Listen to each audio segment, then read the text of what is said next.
Acara selanjutnya pengajian akbar bersama Syekhuna Dr. Tuan Guru Bajang Kiai Haji Muhammad Zainul Majdi MA. Kepada yang terhormat kami silahkan.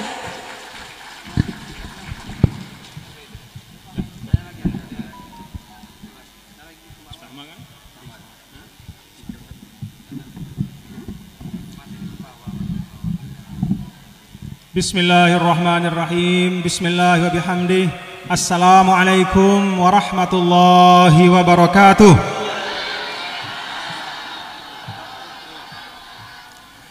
Assalamualaikum warahmatullahi wabarakatuh.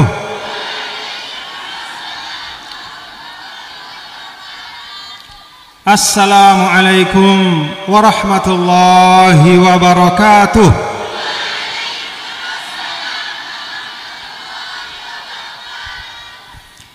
Alhamdulillah. Alhamdulillahi rabbil alamin. Ar-Rahmanir Rahim. Maliki yaumiddin. Iyyahu na'budu wa iyyahu nasta'in. Wassalatu wassalamu ala sayyidina maulana Muhammadin sayyidil anbiya'i wal mursalin wa ala alihi wa sahbihi wa man tabi'ahudahu ila yaumiddin. Allahumma aslih ummata Muhammadin sallallahu alaihi wasallam wa farrij an ummati Muhammadin sallallahu alaihi wasallam warham ummata Muhammadin sallallahu alaihi wasallam wanshur wahfaz wa ayyid nahdatal watani fil alamin wa ammir nahdatal watani ad-diniyatal islamiyyata ala madhhabi ahli sunnati wal jamaati ila yaumiddin bihaqqi Muhammadin sallallahu alaihi wasallam. Amma ba'du. Yang sama-sama kita hormati dan kita muliakan seluruh tokoh orang tua, para pemuka agama dan pemuka masyarakat, para tokoh yang ada di Desa Gontar Baru, bil khusus hadir bersama kita, dan ini patut kita syukuri, salah seorang tokoh dan sesepuh Nusa Tenggara Barat, yaitu ayahanda Bapak Haji Bunyu Tamrin Rais. Mudah-mudahan beliau dipanjangkan umur, disehatkan oleh Allah Subhanahu wa taala beserta semua orang tua dan guru-guru kita semua.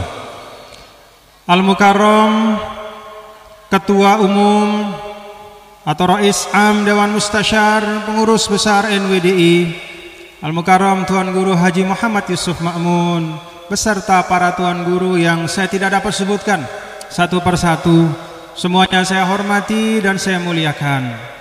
Khadimul Ma'had, pimpinan Pondok Pesantren Rahmatan lil Alamin, Bapak Al-Ustaz Haji Arifin beserta seluruh keluarga beliau.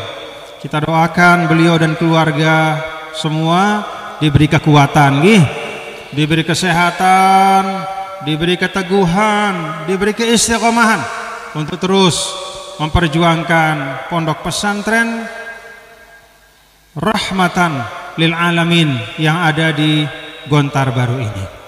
Yang saya hormati para tamu undangan, ketua atau Kepala Biro Kepala Biro Kesra Pemerintah Provinsi NTB, Bapak Asisten 3 Pemerintah Kabupaten Sumbawa, Bapak Perangkat Pemerintahan Daerah, Bapak Camat, Bapak Kepala Desa, dan seluruh tamu undangan yang saya muliakan. Yang saya cintai dan banggakan, para pengurus organisasi, pengurus NWDI yang hadir pada kesempatan ini, baik dari unsur pengurus wilayah, pengurus daerah, khususnya Ketua Pengurus Daerah NWDI Kabupaten Sumbawa, Bapak Haji siapa Pak? Bapak Haji Jamaluddin, ya, tidak pakai Malik, ya, Bapak Haji Jamaluddin saya, ya, oh Jamaluddin Maladi. Kita doakan mudah-mudahan beliau ini istiqomah dan tetap semangat untuk membangun NWDI di Kabupaten Sumbawa. Yang saya hormati pula Bapak Haji Mas'un dan semua ya yang tiang muliakan, sematon-sematon tiang, keluarga-keluarga besar tiang, bapak-bapak dan ibu-ibu, para hadirin dan hadirat sekalian. Ada Bapak Haji Mahmud juga tadi, dan tidak dapat saya sebutkan satu persatu. Ada Al-Ustadz Qori kita tadi juga, beliau yang tadi telah membaca Al-Quran ya, yang semuanya tiang hormati dan tiang muliakan. Yang sama-sama kita banggakan para santri dan santriwati Pondok Pesantren Rahmatan lil Alamin. Kita doakan fatahallahu alaihim futuhal arifin. Mudah-mudahan Allah Subhanahu wa taala memberikan futuh, memberikan pikiran dan hati yang dibuka oleh Allah Subhanahu wa taala selapang-lapangnya untuk mendapatkan curahan-curahan keberkahan, mendapatkan curahan ilmu, mendapatkan curahan hikmah. Amin amin ya rabbal alamin. Bapak-bapak dan ibu, hadirin dan hadirat sekalian, pertama tentu tiang mengajak, saya mengajak kita semua. Alhamdulillah. Syukur Bapak Ibu ya. Syukur Bapak Ibu. Alhamdulillah. Kita bersyukur kehadirat Allah Subhanahu wa taala, dan kesyukuran ini kita jaga. Kesyukuran ini kita pelihara, karena manatul barakah asyukru ala nikmah. Kalau ibaratnya keberkahan itu ada talinya yang mengikatnya, supaya keberkahan hidup itu tidak lepas dari kita, supaya semua nikmat-nikmat itu tidak hanya lahiriah kita yang mendapatkan manfaatnya, tapi batin kita juga, supaya nikmat-nikmat itu membawa kebaikan dan kemaslahatan. Kalau kita punya harta, maka harta itu membawa kebaikan. Kalau kita punya anak, anak itu juga membawa kemaslahatan. Kalau kita dapat jabatan, jabatan itu juga menghadirkan kebaikan dan kemanfaatan. Kuncinya kata para ulama adalah asyukru ala nikmah. Kita bersyukur atas nikmat Allah. Alhamdulillah. Itu yang paling penting Bapak-bapak Ibu. Terlebih pada hari ini dalam suasana bulan Syawal, kita semua baru saja menyelesaikan satu tugas dari Allah Subhanahu wa taala. Bukan sembarang tugas, bukan sembarang kewajiban, tapi satu dari 5 rukun Islam, yaitu menunaikan saum atau puasa pada bulan suci Ramadan. Alhamdulillah, kita sudah lewati itu Bapak-bapak Ibu. Kita syukuri. Mungkin, mohon maaf Bapak-bapak Ibu ya, mungkin bagi kita itu rasanya biasa. Rasanya puasa itu rutin. Setiap Ramadan kita puasa. Tapi coba kita tanya saudara kita yang sudah ada di alam kubur. Kita tanya orang yang karena dia sakit dia tidak bisa puasa. Kita tanya orang tua yang karena uzurnya dia tidak sanggup puasa. Kalau kita tanya mereka yang sudah meninggal, kita tanya orang yang sakit yang tidak bisa puasa, kita tanya orang yang sudah tua sehingga tidak ada tenaganya untuk puasa, maka saya yakin jawaban yang kita terima itu pasti sama. Mereka semua memimpikan, mereka semua berharap, dan bahkan kalau bisa dia bayar supaya dia bisa menikmati puasa pada bulan suci Ramadan. Kita alhamdulillah dalam keadaan sehat walafiat, kita sudah selesaikan Ramadan kita. Doa kita mudah-mudahan semua amal-amal ibadah kita pada bulan suci Ramadan diterima oleh Allah Subhanahu wa taala. Mudah-mudahan menjadi amal saleh Bapak Ibu ya. Mudah-mudahan amin ya rabbal alamin. Hari ini kita berada di bulan Syawal, bulan di mana kita terbiasa untuk bersilaturahim. Maka dulu Maulana Syekh pendiri NWDI, beliau setiap berjumpa dengan jamaah pada bulan Syawal ada ucapan beliau kepada para jamaah, minal aidin al faizin al maqbulin. Maka dijawab oleh para jamaah dengan jawaban yang sama, minal aidin al faizin al maqbulin. Jawab dengan jawaban yang sama coba, minal aidin al faizin al maqbulin. Itu ucapan menunjukkan kita satu hati. Itu ucapan penanda bahwa kita telah saling maaf memaafkan. Itu ucapan yang di dalamnya juga doa supaya apa yang kita lakukan pada Ramadan dikabul oleh Allah Subhanahu wa taala dan kita kembali dalam keadaan bersih, suci, siap untuk melaksanakan tugas-tugas kekhalifahan di atas bumi Allah.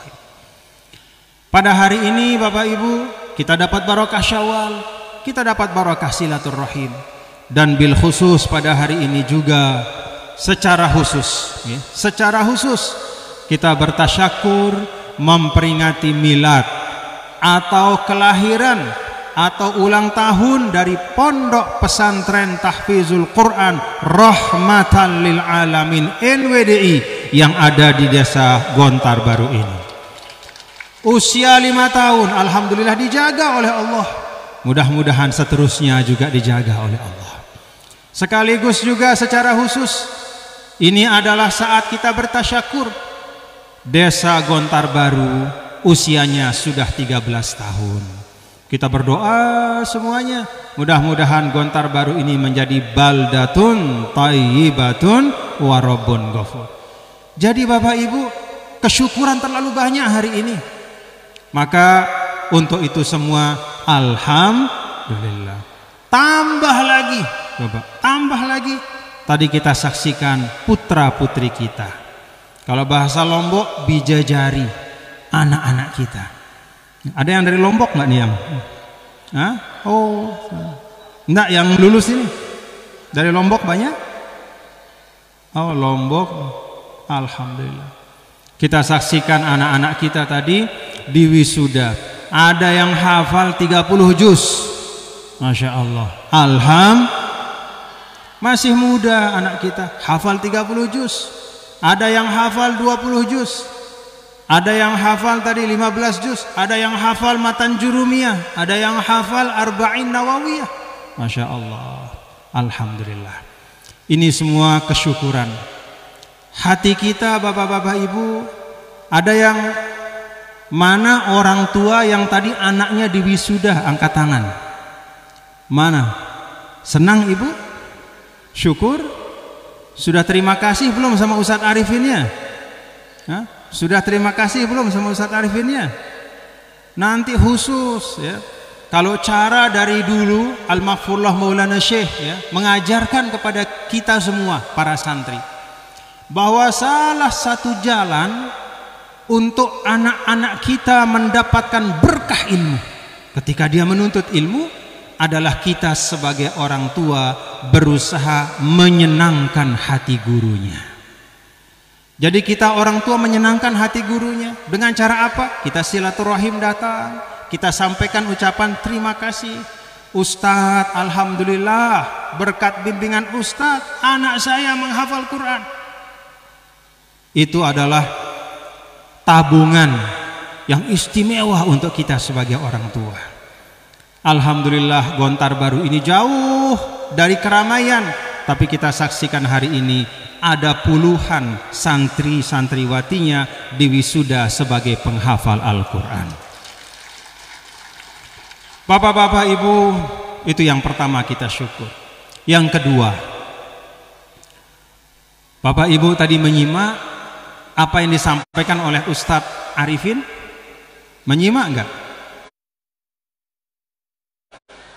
Yang disampaikan oleh beliau proses.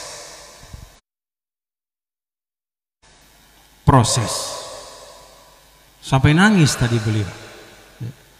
Bercerita bahwa hari ini bukanlah hasil kerja semalam.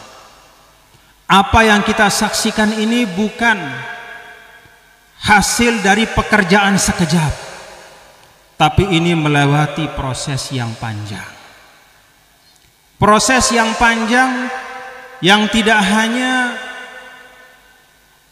hanya bernilai dari sisi proses saja, tapi dalam proses itu ada kebaikan-kebaikan. Di dunia ini kita harus berproses, kata orang, benar. Tapi proses itu ada dua macam. Ada proses yang baik, ada juga proses yang tidak baik. Ada proses yang indah, ada juga proses yang buruk dan tidak yang jelek. Alhamdulillah. Tadi kita simak dari beliau, Masya Allah, tabarakallah, apa yang dilewati oleh Pondok Pesantren Rahmatan lil Alamin ini, alhamdulillah adalah proses yang baik dan indah. Kita dengarkan bagaimana dari awal, ya, didirikan TPQ, dan memang benar salah satu asas kita ketika mulailah dengan yang terbaik. Jadi kalau kita membangun sesuatu atau melaksanakan sesuatu, mulailah dengan sesuatu yang paling baik dari apa yang bisa kita lakukan. Dan bagi seorang muslim, salah satu dan bahkan yang paling baik dari apa yang kita bisa mulai adalah dengan memulai sesuatu yang berasaskan Al-Quran. Maka didirikan tadi Taman Pendidikan Al-Quran TPQ. Itu proses yang benar. Lalu kemudian proses itu juga diikuti dengan doa dari orang tua beliau, dukungan dari orang tua, sehingga proses yang benar dan baik itu menjadi semakin indah. Tidak hanya dukungan dari orang tua berupa doa, bahkan kemudian orang tua mewakafkan tanah. Dan orang tua yang mewakafkan tanah, ya, ayah beliau yang mewakafkan tanah, itulah orang yang cerdas. Apa kecerdasan kalau dalam ukuran Islam? Siapa orang yang cekat kalau dalam ukuran Rasulullah sallallahu alaihi wasallam? Nabi katakan, al-kayyisu man dana nafsahu wa amila lima ba'dal maut. Orang yang cerdas, kata Nabi, itu punya dua ciri. Ciri yang pertama, dana nafsahu. Dia berusaha mengendalikan dirinya. Kalau ada orang memprovokasi, menghina dia tidak terdorong emosi, dia tahan diri. Kalau ada peluang karena jabatannya dia bisa melakukan sesuatu yang haram, mengambil yang bukan haknya, mengambil hak rakyat, dia tahan diri, dia kendalikan diri. Dia ingat bahwa kalau sesuatu itu saya ambil, saya dapat sesuatu itu hari ini, tapi nanti berat pertanggungjawabannya di akhirat. Dia tahan diri. Itu orang cerdas, orang yang mampu mengendalikan diri. Yang kedua, kata Rasulullah SAW, wa amila lima ba'dal maut. Orang yang hidupnya di dunia dia gunakan untuk menyiapkan, mencari bekal supaya nanti hidupnya di akhirat bisa aman dan nyaman. Jadi dia hidup di dunia ini tidak hanya memikirkan hidup dunia saja, tapi dia mikir nabung. Dia berpikir bagaimana agar kelak pada kehidupan yang panjang sekali itu, mulai dari alam barzah yang entah kita tidak tahu berapa lamanya kita di alam barzah. Apa itu alam barzah? Alam kubur. Kalau hari ini kita meninggal, maka kita akan berada di alam kubur sampai hari kiamat. Coba berapa panjang sampai hari kiamat? Ada yang tahu kapan kiamat datang? Kalau ada orang meninggal 10 tahun yang lalu, berarti sudah 10 tahun dia di alam kubur. Dan sama seperti di dunia. Di dunia kita butuh makan, di dunia kita butuh minum, di dunia kita butuh istirahat. Di alam kubur, di alam barzah itu kita juga butuh, istilahnya butuh makan minum dalam makna yang sesuai dengan alam barzah. Kita butuh bekal. Kita butuh sesuatu yang bisa membuat kita tenang di alam barzah. Dan bekal alam barzah itu tidak bisa kita cari nanti di alam barzah. Tidak ada. Bekalnya hanya bisa kita siapkan sekarang di dunia. Sekarang, bapak-bapak ibu. Maka Nabi kita yang mulia, Nabi besar Muhammad sallallahu alaihi wasallam sampaikan, orang yang cerdas Pertama, yang mampu mengendalikan diri dengan baik dalam situasi yang bisa menyebabkannya lupa diri, dia tahan diri dan tetap ingat kepada Allah.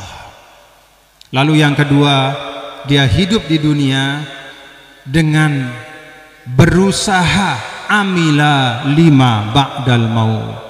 Dia berusaha bekerja di dunia ini, beramal di dunia ini untuk mencari bekal sebanyak-banyaknya agar bisa menempuh kehidupan setelah kematian itu dengan sebaik-baiknya. Nah, tadi kita dengar, kita simak bapak-bapak ibu, orang tua beliau ini alhamdulillah mewakafkan 1,5 hektar. Untuk apa? Untuk pendidikan, untuk dakwah. Hasilnya kita bisa saksikan hari ini. Maka setiap anak-anak yang belajar Al-Quran di tempat ini, anak yang menghafalkan matan jurumiyah, anak yang menghafalkan hadis arba'in nawawiyah, anak yang belajar ilmu yang bermanfaat, belajar keterampilan yang berguna di tanah ini, maka almarhum dan almarhumah orang tua beliau yang telah mewakafkan tanah ini, insya Allah akan mendapatkan aliran pahalanya. Masih hidup? Apalagi itu lebih pintar lagi, ya, lebih pintar lagi. Kenapa orang yang kalau masih sehat dan masih hidup itu berlipat kepintaran dan ganjarannya di sisi Allah Subhanahu wa taala? Apa kata Rasul sallallahu alaihi wasallam? Sedekah yang di dalamnya itu wakaf, infak, apapun namanya, memberi bukan untuk diri sendiri, dalam bentuk wakaf, dalam bentuk infak, dalam bentuk sedekah. Yang paling baik kata Rasul sallallahu alaihi wasallam adalah pada saat seorang itu berada dalam keadaan syahihun. Apa arti syahih? Dia sendiri masih butuh harta itu. Kalau kita masih sehat, masih butuh harta enggak Bapak Ibu? Nih, Ina,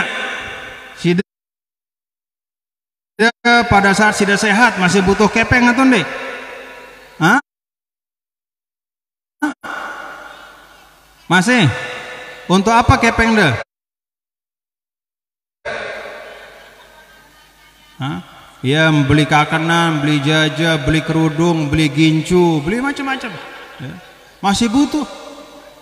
Pada saat sudah sehat, lalu sudah bersedekah, seperti, mohon maaf bukan almarhum almarhumah, tapi seperti orang tua dari beliau masih sehat, dia bersedekah, berinfak, berwakaf. Pada saat masih butuh, dia bisa jual tanah ini. Tadi katanya tanah ini tanah yang tidak subur. Walaupun tidak subur, ada harganya, masih bisa dijual. Kalau dijual dapat uang. Dengan uang bisa beli segala macam. Tapi Masya Allah, pada saat kita masih butuh, lalu kita mengeluarkan apa yang merupakan bagian dari kelebihan yang Allah berikan kepada kita, itulah sedekah yang terbaik. Wa anta syahihun, wa anta sahihun. Engkau berada dalam keadaan sehat, engkau berada dalam keadaan sehat, fit, masih butuh, tapi kita lepas untuk akhirat kita. Itu sedekah yang paling baik. Kalau kita sudah tidak bisa bergerak, bapak-bapak ibu, di atas tempat tidur kita tidak bisa bergerak, mau bergerak turun tidak bisa, mau ke kamar mandi harus ditolong, mau jalan keluar juga harus dipapah. Kemudian kita bersedekah pada saat itu, bagus atau enggak? Bagus atau enggak? Bagus, pahalanya juga luar biasa besar, tapi tidak sebesar kalau kita bersedekah, berwakaf pada saat kita masih butuh. Karena pada saat masih butuh, di situ ada makna pengorbanan. Allah Ta'ala itu menghitung menghitung amal seseorang itu dari apa yang dia ikhlas korbankan, lepaskan. Maka alhamdulillah banyak pelajaran dari pondok pesantren ini Bapak-bapak Ibu nggih. Nah, karena itu saya mengajak kita semua, mari apa yang dapat kita ambil, ya acaranya bagus ya, kita senang silaturahim pada hari ini, bisa jumpa satu sama lain. Saya tadi berangkat dari Lombok jam 4 pagi dari Mataram, nyebrang jam 6 sampai setengah 8, dikasih sarapan kepala kambing. Di situ tuh Pak Haji Mahmud, mana Pak Haji Mahmud nih? Ya, ternyata Ustadz Haji Arifin menyiapkan kepala kambing juga gitu. Akhirnya kepala kambing yang kedua itu masih nganggur dia di situ. Jadi datang kemari senang, kita syukur, silaturahim. Kalau kita silaturahim niat baik, Allah yang akan cukupkan rezeki kita di perjalanan. Dicukupkan, senang kita, bersyukur silaturahim. Tapi yang lebih penting dari itu, Bapak-bapak Ibu, fa'tabiru ya ulil albab, fa'tabiru ya ulil absar. Mari kita ambil pelajaran dari pondok pesantren ini. Kita ambil hal-hal bermanfaat yang kita bisa bawa dalam hidup kita. Kalau tiang istilahkan pondok pesantren perjuangan seperti ini sama seperti perjuangan Maulana Syekh dulu. Perjuangan Maulana Syekh mendirikan NWDI, membangun pesantren pertama di Pancor 1937. Itu juga sama. Jadi ayah beliau Balok Al-Maghfurlah Haji Abdul Majid itu juga mewakafkan, menyerahkan tanah. Beliau punya tanah banyak, diserahkan untuk perjuangan pada saat beliau sehat. Lalu putra beliau Maulana Syekh Ninida mengajak seluruh masyarakat dengan restu orang tua, dengan restu guru-guru beliau di Mekah, Maulana Syekh Hasan Muhammad Al-Masyad, Maulana Syekh As-Said Muhammad Amin Al-Qutbi, dan para masyayikh semua mendoakan. Ada doa guru di situ, ada doa orang tua, ada gotong royong, ada keikhlasan, dilaksanakan dengan kebersamaan. Alhamdulillah lahirlah NWDI. Apa pelajarannya Bapak-bapak Ibu saudara sekalian? Perjuangan-perjuangan seperti ini, perjuangan Al-Maghfurlah Maulana Syekh di Pancor, termasuk pondok-pondok yang lain, termasuk juga Rahmatan lil Alamin, ini menggabungkan tiga hal. Menggabungkan tiga hal. Apa tiga hal itu? Ada kebenaran, ada kebaikan, dan ada keindahan.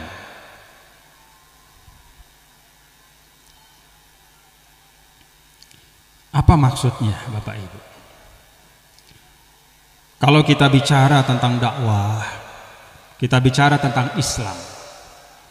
Islam itu kebenaran, kebenaran atau bukan? Kebenaran. Kita yakin Islam itu adalah kebenaran, maka kita perjuangkan. Tapi kebenaran saja tidak cukup. Ketika kita hidup di dunia, diberikan risalah oleh Allah membangun bumi Allah ini, tidak hanya berpegang kepada kebenaran lalu kita tidak memprosesnya dengan baik.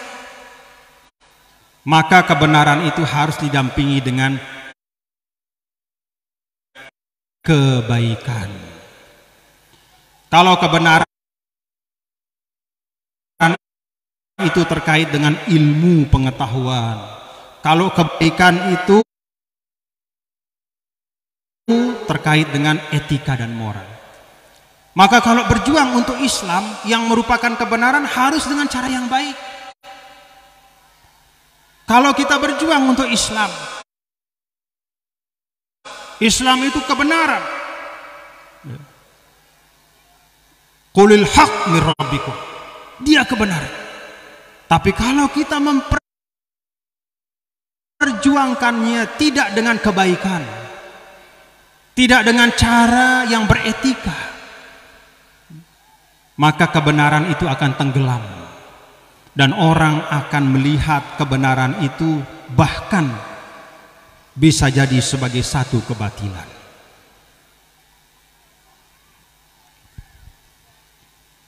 Kadang orang, bapak-bapak, ibu, orang-orang di luar sana yang jauh-jauh, termasuk orang-orang Amerika, Eropa, seringkali mereka tidak bisa melihat kebenaran Islam karena kita memperjuangkan Islam itu tidak dengan kebaikan. Kita umpat sana, umpat sini, bom sana, bom sini. Kita hujat orang, kita sumpah agama orang. Padahal Islam tidak pernah mengajarkan itu. Berdakwah kita di atas panggung, kita umpat, kita sebut aib-aib orang. Padahal dia berjuang atas nama Islam. Dia memperjuangkan kebenaran menurut dia, tapi cara yang dia lakukan tidak ada kebaikan di dalamnya.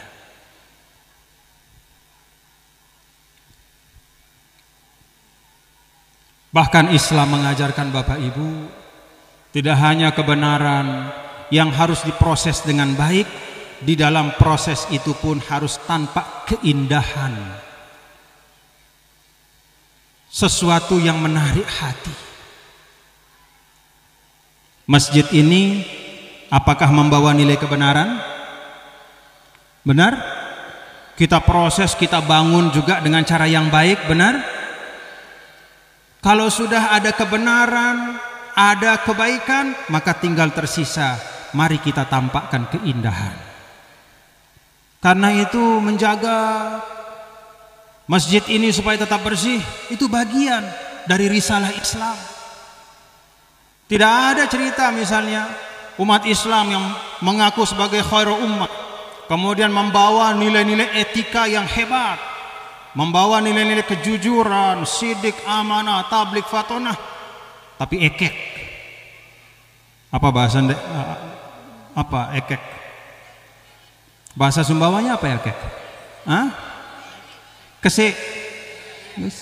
Ya.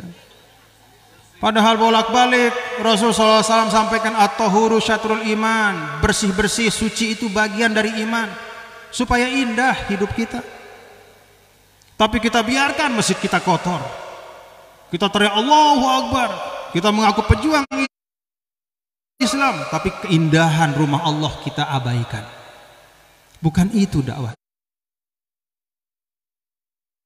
Islam. Nabi besar Muhammad sallallahu alaihi wasallam itu rumahnya sederhana. Karena memang saat itu rumah ya sederhana semua. Yang ada di Madinah itu sederhana, tapi bersih. Tidak ada kotoran, tidak ada najis. Tidak ada najis yang dibiarkan, tidak ada sampah-sampah berserakan, bersih. Masjid Rasulullah sallallahu alaihi wasallam di Madinah tidak dibangun dari beton. Dia itu dibangun dengan awalnya itu adalah dari batang-batang korma, baru kemudian oleh sahabat dipasang kayak tanah-tanah begitu. Biasa, sederhana, tapi bersih. Bersih. Itu keindahan. Maka dalam sebuah hadis Rasul sampaikan, innallaha jamilun yuhibbul jamal. Allah itu tidak hanya kebenaran, Allah itu tidak hanya kebaikan, tapi Allah itu juga keindahan. Maka Allah mencintai hal-hal yang indah. Nah ini bapak-bapak ibu, tiang aja untuk mari kita terapkan di dalam apapun yang kita lakukan. Kalau kita dakwah, maka kita pastikan bahwa dakwah kita betul-betul dakwah yang mengajak kepada kebenaran, diproses dengan kebaikan, dengan akhlakul karimah, dan juga bisa menampakkan keindahan Islam. Kalau kita bekerja di kantor, Pak Iskandar, Pak Asisten 3, dia bekerja, kerja itu ibadah, maka di situ ada kebenaran, lalu dia lakukan dengan kebaikan, dia ikuti semua prosedur-prosedurnya, lalu dia sempurnakan lagi dengan keindahan. Setiap ketemu rakyatnya tidak pernah lepas senyum di bibirnya. Itu keindahan, melayani dengan baik. Jadi ini semua tuntunan Islam. Jangan dilepas. Begitu kita lepas, maka akan suram potret Islam itu. Kita bicara tentang kebenaran saja, tapi di situ tidak ada proses yang baik, hilang kemuliaan Islam. Kita bicara tentang kebenaran, kebaikan, tapi tidak ada keindahan di situ, maka juga tidak sempurna wajah Islam. Nah, Bapak-bapak Ibu, karena itu saya pesankan betul kepada kita semua. Ibu-ibu sebagai para pendidik bagi anak-anaknya, bapak-bapak juga sebagai orang tua bagi anak-anaknya, mari kita pastikan tuntunan Islam ini bisa kita terjemahkan dalam kehidupan kita. Apapun kerja kita, tidak harus kalau kita ingin menjadi hamba Allah yang baik, hamba Allah yang mulia, tidak harus jadi tokoh agama, tidak mesti jadi tuan guru, tidak harus jadi ustadz. Apapun nama profesi kita, tapi kita pegang teguh 3 hal. Kita tegakkan nilai-nilai kebenaran, kita bawa nilai-nilai kebaikan, serta kita jaga nilai-nilai keindahan itu, maka insya Allah itu semua akan menjadi kemuliaan untuk kita. Apapun yang kita lakukan. Pergi kita ke pasar, boleh berdagang atau enggak Bapak Ibu? Boleh enggak? Boleh, bahkan diperintahkan oleh agama. Karena kata Rasul, Allah Subhanahu wa taala itu ya, Allah Subhanahu wa taala lebih suka ya, tangan di atas. Artinya kita punya rezeki bisa memberi. Kapan kita punya rezeki? Kalau kita ada penghasilan, artinya harus ada usaha. Maka usaha itu bagian dari ibadah. Pergi kita ke pasar berdagang, membawa nilai, oh saya berdagang ini adalah ibadah, itu kebenaran. Lalu kita berdagang juga kita proses dengan baik. Kita ikuti akad-akad, ikuti akad-akad dengan tanpa istilahnya tanpa mengambil hak orang. Betul-betul kita jaga. Jadi ketika misalnya ada orang sedang nawar, nah kita berdagang nih di sebelah kita, lalu ada orang lagi nawar, kemudian sudah sepakat harganya, kemudian kita panggil, nggak usah di sana, itu mahal, nih beli di sini. Baik atau enggak itu? Baik apa enggak? Hah? Baik atau tidak? Yo, tapi cari rezeki kan? Kan supaya untung. Baik apa enggak? Nah, oh berarti berdagangnya itu boleh, tapi caranya ini tidak benar, ya, tidak baik, caranya tidak baik, ya, melanggar etika agama. Nah, kalau kemudian caranya sudah baik, lalu kemudian berdagangnya sudah baik, ya, nah kemudian tidak ada mengambil hak-hak orang, tinggal bagaimana kita menampakkan akhlak yang baik agar tampak keindahan Islam. Maka Rasulullah SAW mengajarkan jangan teriak-teriak kalau berdagang. Jangan kita karena ingin untung lebih sedikit kemudian kita bentak orang. Jangan kita ngangkat suara, biasa saja. Kalau kata Rasul, samhan, lapang hati. Lapang hati, jangan angkat suara, jangan ribut, jangan berkelahi, jangan saling pukul gara-gara uang 10.000, 100.000, tapi ada kelapangan hati. Nah, kalau kita tempuh semua proses itu, maka itulah dagang yang berkah. Nah, ini berlaku untuk semua hal. Pegang nilai kebenaran, proses dengan baik, dan pastikan agar semua proses itu tampak padanya keindahan akhlak Islam. Ini yang dapat saya sampaikan Bapak-bapak dan Ibu, hadirin dan hadirat sekalian. Mudah-mudahan pondok pesantren kita yang ada di tempat ini diberkahi oleh Allah Subhanahu wa taala, benar-benar sesuai namanya, rahmatan lil alamin. Memperjuangkan nilai-nilai kebenaran, menghadirkan nilai-nilai kebaikan, serta juga menampakkan keindahan Islam untuk kebaikan kita semua. Bapak Ibu, tadi sudah disinggung oleh Bapak Asisten, ada banyak sekali hajat bersama kita di NTB.